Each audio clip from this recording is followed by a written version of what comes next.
দেখো তো তোমরা সবাই এই দাদা দিদিটাকে চিনতে পারছো কি না। এই দাদাটা হচ্ছে রাহুলস মেকওভারের যে রাহুল দা, সে। আর এটা হচ্ছে দিয়া লাইফস্টাইল নামে পরিচিত দিয়াদি, আর দিয়াদির হাজব্যান্ডও ছিল। তো এই যে আমাদের তিনজনের ফটো, লাস্টে দাদার ফটো আনছি, এটাই ছিল না। তো আজকে একটা রেস্টুরেন্টের উদ্বোধন ছিল, সেখানে গেছিলাম। তো গিয়ে ফার্স্টেই খেলাম হচ্ছে চা মাটির ভাঁড়ে, যেটা আমার খেতে খুব ভাল লাগে। আর রেস্টুরেন্টটা নিয়ে ডিটেলস ভিডিও, রেস্টুরেন্টটার নাম কি, রেস্টুরেন্টটা কোথায় হয়েছে, সব কিছু কালকে আমি লং ভিডিওতে তোমাদের সাথে পোস্ট করব।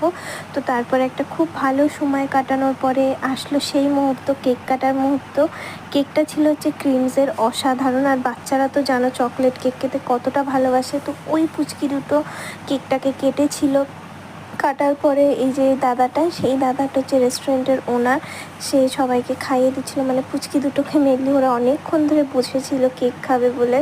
তো তারপরে আমরা চলে আসার আগে আমরাও কেক খেয়েছিলাম। তো কেকটা ফার্স্টে আমি দিদিয়াকে খাইয়ে দিয়েছিলাম, আর তারপরেই দিয়েছিলাম হচ্ছে রাহুল দাকে। কিন্তু রাহুল দা যেহেতু কেক খেতে পছন্দ করে না, অনেক কষ্ট করে একটুখানি খাওয়াতে পেরেছিলাম। আর তারপরে খাইয়েছিলাম হচ্ছে এই দাদাটা, যে হচ্ছে দিয়াদির হাজব্যান্ড, মানে ভুলে গেছি নামটা, যাই হোক দাদা। তো কেমন লাগলো ভিডিওটা জানানো, ভালো লাগলে সাবস্ক্রাইব করে দিও। Thank you.